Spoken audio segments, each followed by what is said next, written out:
Hello मेरे प्यारे दोस्तों, मैं आपके अपने चैनल RWP एकेडमी में आप सभी का तहे दिल से स्वागत करता हूं। आज हम प्रागैतिहासिक काल या फिर इसी को हम पाषाण काल भी कहते हैं। प्रागैतिहासिक काल में हम मध्य पाषाण काल के बारे में पढ़ेंगे। मध्य पाषाण काल का समय कुछ विद्वान जो है 18,000 ईसा पूर्व से 12,000 ईसा पूर्व और कुछ विद्वान इसे 12,000 ईसा पूर्व से 8,000 ईसा पूर्व तक मानते हैं। ठीक है। और इसकी जो खोज की थी, उसकी खोज, इस मध्य पाषाण काल की खोज करने वाले जो वैज्ञानिक थे उनका नाम C.L. कार्लाइन था और इन्होंने 1867 ईस्वी में पाषाण काल की खोज की। तो अगर मध्य पाषाण काल का समय 18,000 से 8,000 ईसा पूर्व तक भी कह सकते हैं। ठीक है, तो हम आगे चलते हैं मध्य पाषाण काल में। इससे पहले हमने उच्च पूरा पाषाण काल के बारे में पढ़ा था। ठीक है, तो उच्च पूरा पाषाण काल में मतलब एक तरह से जो हमारा पूरा पाषाण काल था वो पूरा समाप्त हो गया। पूरा पाषाण काल को हमने 3 भागों में बांटा था: निम्न पूरा पाषाण काल, मध्य पूरा पाषाण काल और उच्च पूरा पाषाण काल। पाषाण काल जो था ये पूरा हो गया था, जो पूरा पाषाण काल था। अब उसके बाद जो हमारा प्रागैतिहासिक काल का दूसरा भाग था वो मध्य पाषाण काल था। मध्य पाषाण काल। ठीक है, तो जान लेते हैं मध्य पाषाण काल। मध्य पाषाण काल की खोज, पाषाण काल की खोज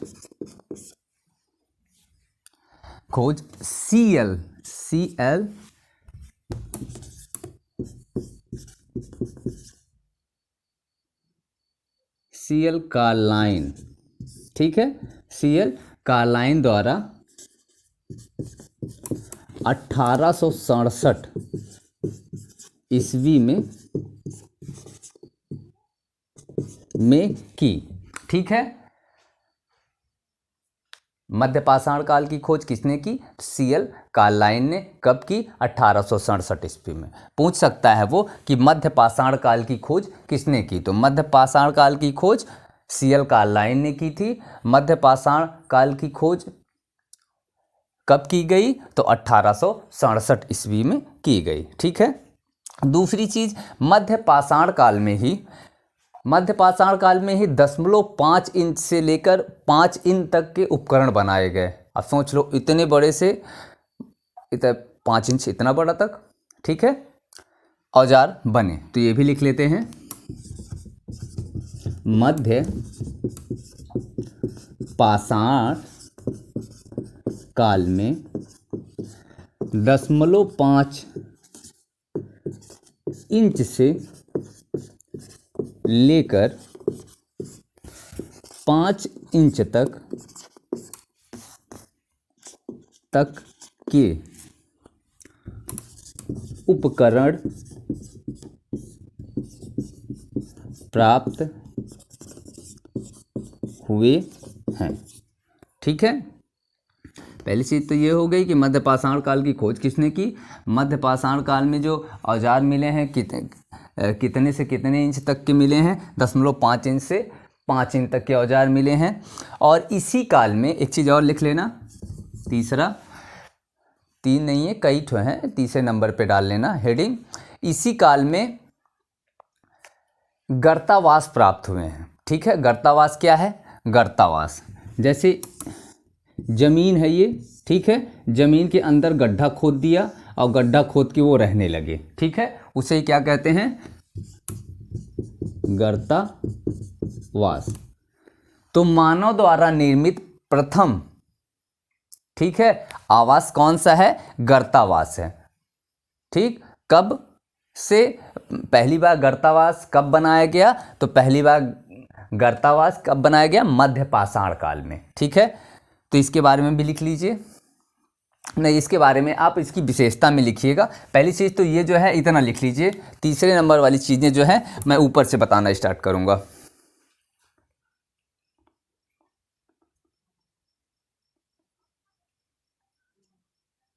ठीक है, तो आप लोगों ने लिख लिया होगा, हम आगे से चलते हैं इसकी विशेषता में। ठीक है,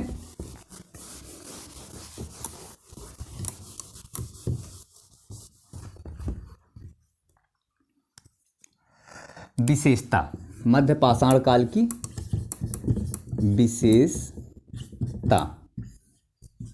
ठीक है, पहली विशेषता क्या है? मध्य पाषाण काल में ही, मध्य पाषाण काल में ही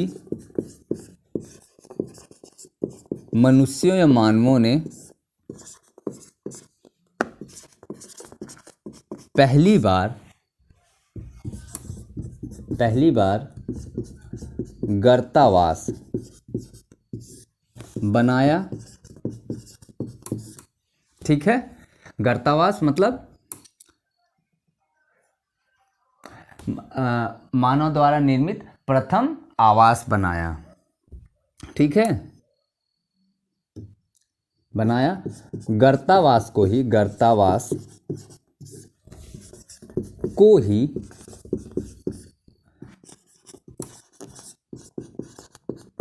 मनुष्यों द्वारा निर्मित प्रथम आवास या निवास स्थल कहा जाता है। ठीक है, कहा जाता है।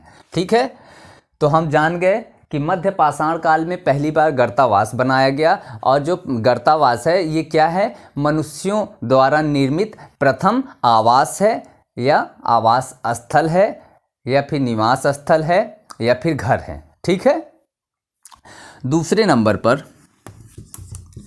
इसी काल में मनुष्यों ने पशुपालन करना शुरू किया। ठीक है, लिख सकते हैं इसी काल में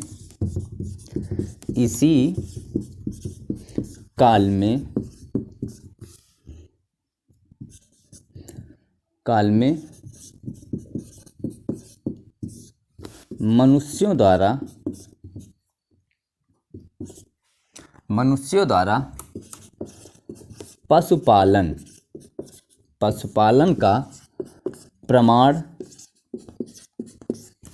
पशुपालन का प्रमाण मिलता है।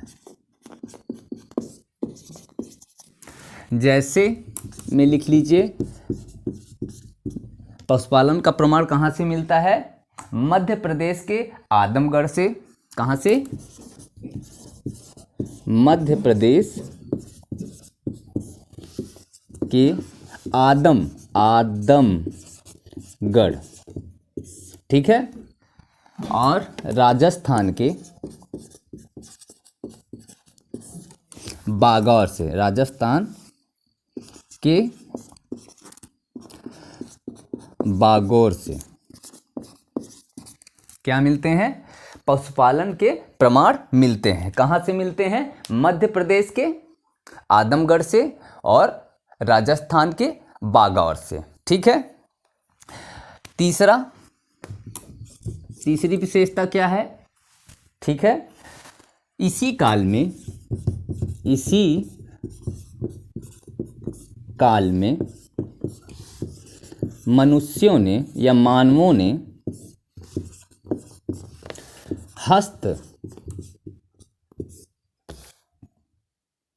हस्तनिर्मित मतलब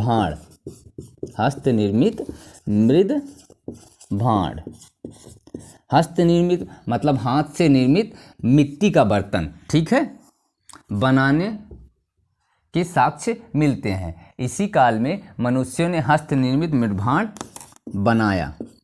ठीक है, हस्तनिर्मित मृदभांड कब बनाया मनुष्यों ने? मध्य पाषाण काल में। ठीक है, चौथा क्या किया मनुष्यों ने? इसी काल में मनुष्यों ने चित्रकला ठीक है, चित्रकारी करना भी शुरू कर दिया। इसी काल में मनुष्य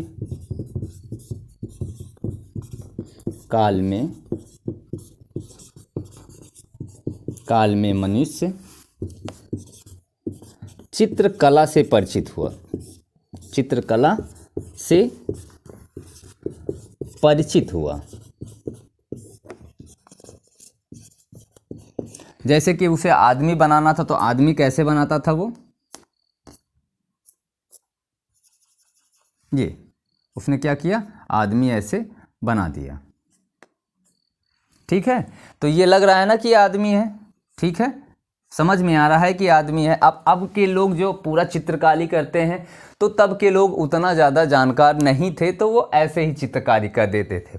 ठीक है, कि ये कौन हो गया। एक नीचे और लिखना है तो पहले इतना लिख लीजिए। ठीक है, फिर मैं बताता हूँ।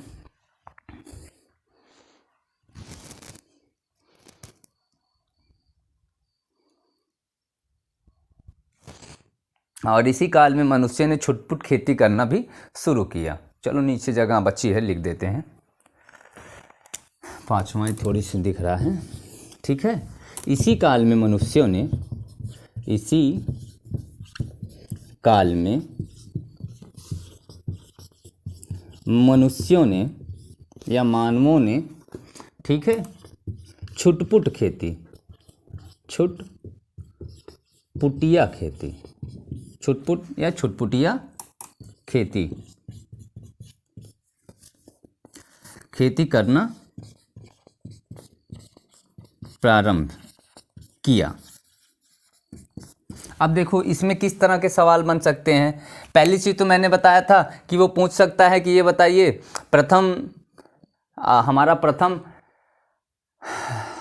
कृत्रिम आवास किसे कहते हैं। ठीक है, तो मानव द्वारा निर्मित प्रथम कृत्रिम आवास गर्तावास को कहते हैं। ठीक है, दूसरी चीज़ वो पूछ सकता है कि पशुपालन का प्रमाण किस पाषाण काल से या किस काल से मिलता है। पहली बार किस काल से मिलता है, तो पहली बार पशुपालन का जो है प्रमाण हमारा मध्य पाषाण काल से मिलता है। ठीक है, वो जगह भी पूछ सकता है कि ये बताओ कि पशुपालन के साक्ष्य कहाँ से मिले हैं मध्य पाषाण काल में, तो मध्य प्रदेश के आदमगढ़ से और राजस्थान के बागौर से। ठीक है, और तीसरा वो भी क्वेश्चन पूछ सकता है कि ये बताइए हस्त निर्मित मृदभाण किस काल में मिला, तो हस्त निर्मित मृदभाण जो है मध्य पाषाण काल से मिला। और पूछ सकता है कि ये बताइए चित्रकारी या चित्रकला कब से किस काल से प्रारंभ हुई, तो चित्रकला जो है मध्य पाषाण काल से ही शुरू हो गई थी। ठीक है, इसकी शुरुआत किस काल से हुई, तो इसकी शुरुआत मध्य पाषाण काल से हुई। और ये छुटपुटिया खेती, ठीक है, वो ये भी पूछ सकता है कि ये बताइए कि छुटपुटिया खेती किस काल से आरंभ हो गई, तो छुटपुटिया खेती जो है मध्य पाषाण काल से ही आरंभ हो गई थी। ठीक है, तो इतना लिख लीजिए। अब इसके स्थल बताया जाए कि इसके स्थल कहाँ कहाँ से हैं।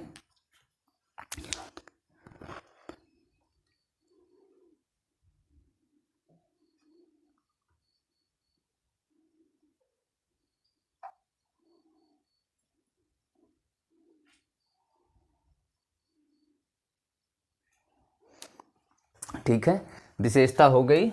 अब मध्य पाषाण कालीन स्थल,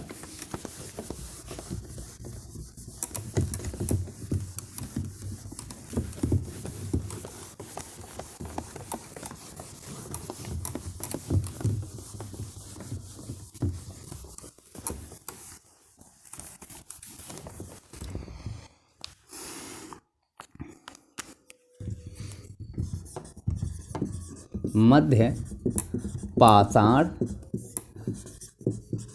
कालीन स्थल। ठीक है, तो मध्य पाषाण कालीन स्थल कहाँ से मिले हैं। पहली चीज तो राजस्थान के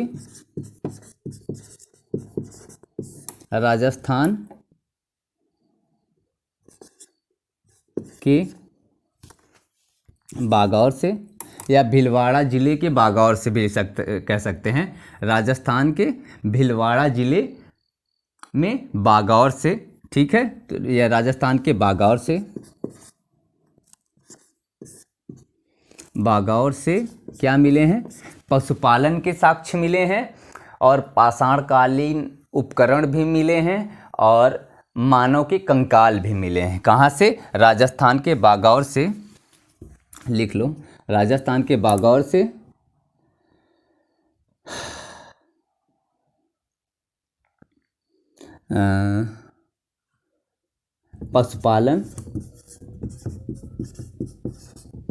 पशुपालन के साक्ष्य,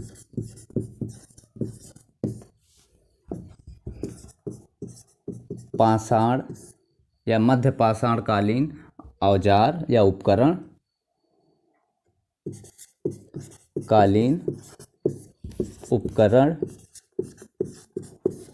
और क्या मिले हैं? मानव कंकाल।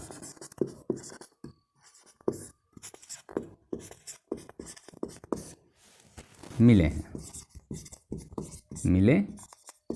हैं, ठीक है। ये हो गया हमारा राजस्थान के भीलवाड़ा जिले के बागौर से हमें पशुपालन के साक्ष्य, पाषाणकालीन उपकरण और मानव कंकाल मिले हैं, ठीक है। दूसरा हमारा है गुजरात के लंघनाज से। कहाँ से? गुजरात के लंघनाज से, ठीक है। गुजरात में लंघनाज में एक पाषाणकालीन स्थल कहाँ पे है? गुजरात के लंघनाज में, ठीक है। और आंध्र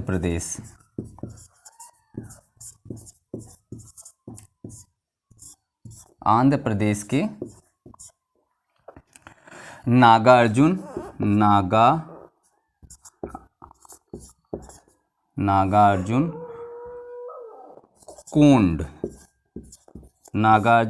कोंड से और रेणुगुंटा,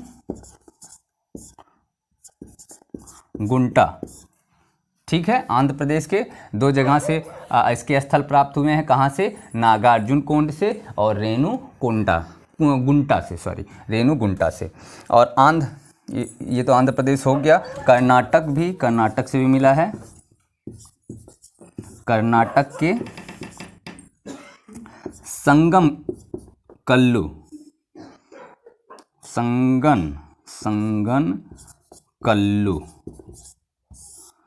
कर्नाटक के कहाँ से? संगन कल्लू से, ठीक है। मध्य प्रदेश कहाँ से? मध्य प्रदेश के भीमबेटका से, मध्य प्रदेश के भीमबेटका से। और तमिलनाडु के तिरुनेलवल्ली से। तमिलनाडु कहाँ से?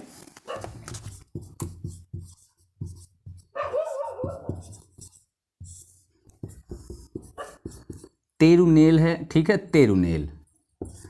तेरुनेलवेली से पाषाणकालीन स्थल मिले हैं। नीचे और भी हैं, तो नीचे दिखाई दे रहा है अभी कि नहीं? हाँ, अभी दो लिख सकते हैं अभी हम, ठीक है। अब झारखंड के कहाँ से? झारखंड में कहाँ से? तो झारखंड में एक रांची हो गया, ठीक है, और दूसरा पलानी हो गया, ठीक। और बिहार यहीं पे लिख दे रहा हूँ, ठीक है। बिहार में कहाँ से? भागलपुर से। इसके मध्य पाषाणकालीन स्थल मिले हैं। और जो है पश्चिम बंगाल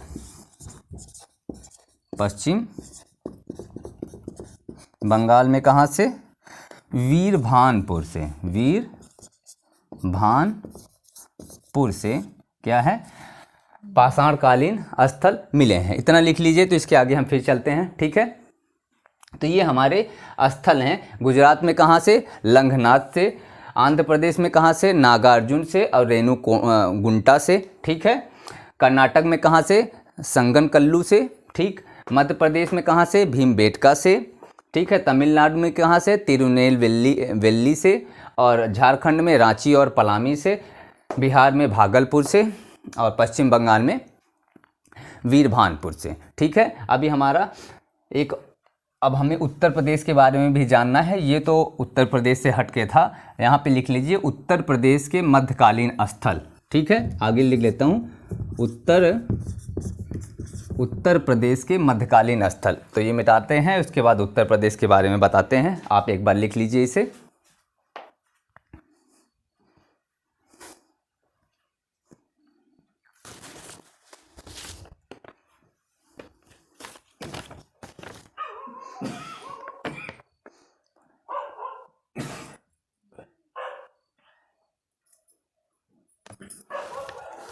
ठीक है। तो हम आगे चलते हैं।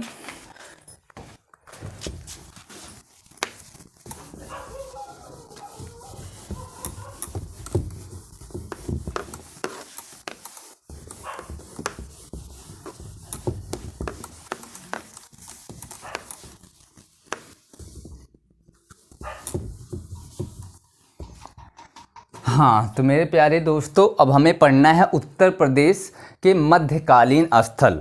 तो उत्तर प्रदेश में मध्यकालीन स्थल कहाँ कहाँ के हैं, कहाँ कहाँ हैं? ठीक है। तो वो मैं बता दे रहा हूँ। उत्तर प्रदेश के मध्यकालीन स्थल एक तो मिर्ज़ापुर है। मिर्ज़ापुर में कहाँ से? तो मिर्ज़ापुर में जगह है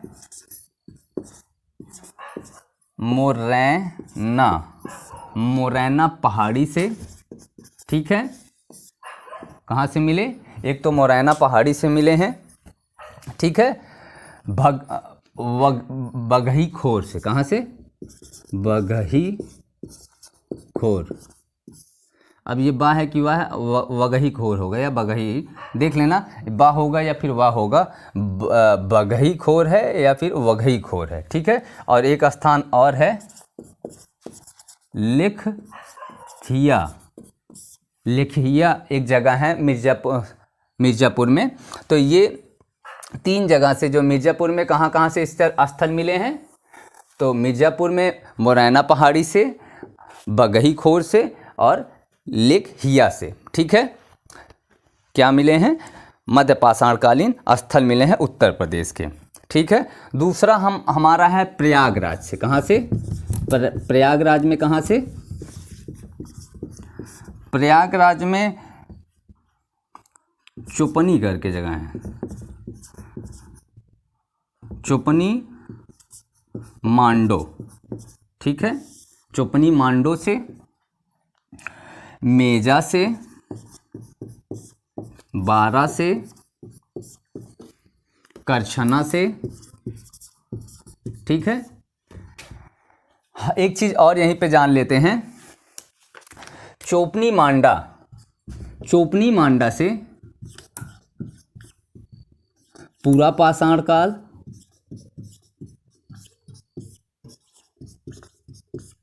मध्य पाषाण काल,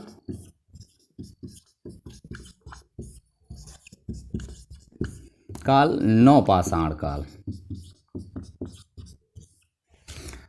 तीनों के साक्ष्य मिले हैं। तीनों के साक्ष्य लिख लेना। तीनों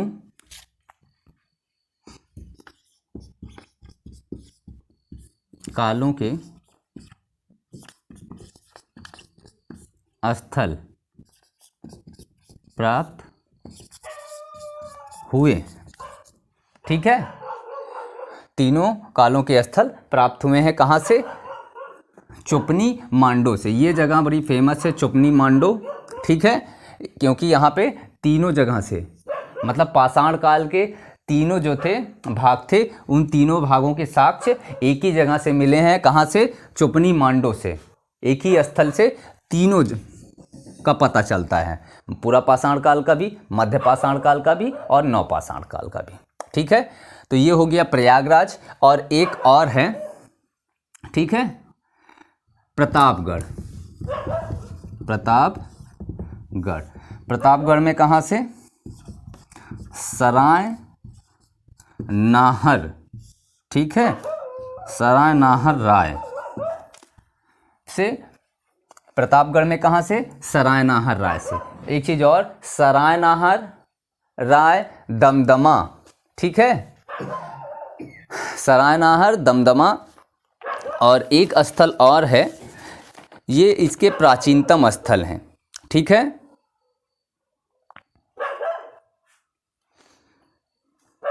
महदहा, एक चीज़ और नीचे हेडिंग में लिख लेना, सराय नाहर राय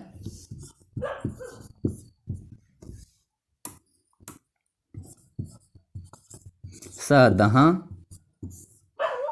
ठीक है, और दमदमा, दमदमा।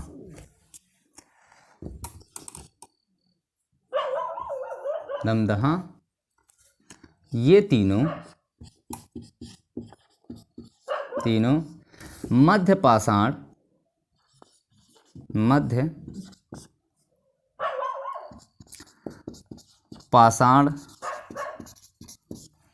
काल के प्राचीनतम स्थल हैं, ठीक है। वो पूछ लेगा कि मध्य पाषाण काल का प्राचीनतम स्थल कौन है, ठीक है। उसमें जैसे एक ही ऑप्शन में दे दिया उसने सराय नाहर राय, ठीक है, या फिर उसने दे दिया दमदमा, ठीक है।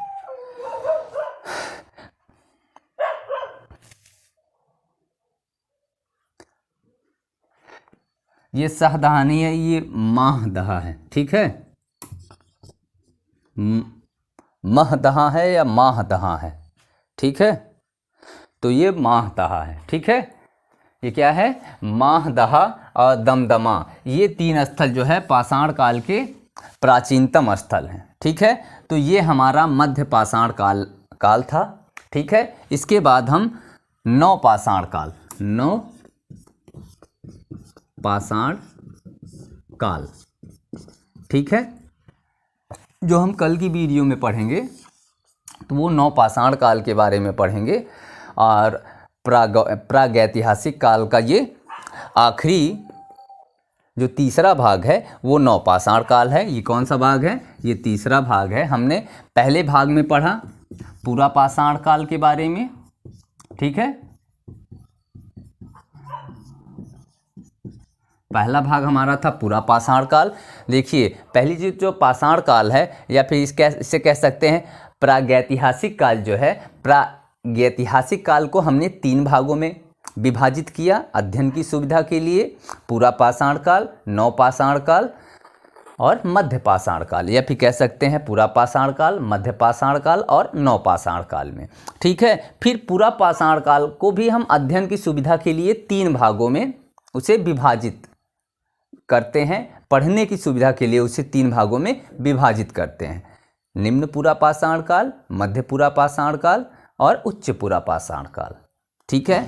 इसका अध्ययन हमने पूरी तरीके से कर लिया था पूरा पाषाण काल का। आज हमने मध्य पाषाण काल का भी अध्ययन कर लिया और कल हमारा नव पाषाण काल की शुरुआत की जाएगी। उसके बाद ताम्र पाषाण काल, फिर हड़प्पा सभ्यता चालू हो जाएगी। तो अपने सिलेबस के हिसाब से आप देख लीजिएगा, ऐसे एक के बाद एक जो है हमारा कंप्लीट होता रहेगा। लेकिन आपको भी ये ध्यान देना होगा कि हमें रोज़ मेहनत करनी चाहिए।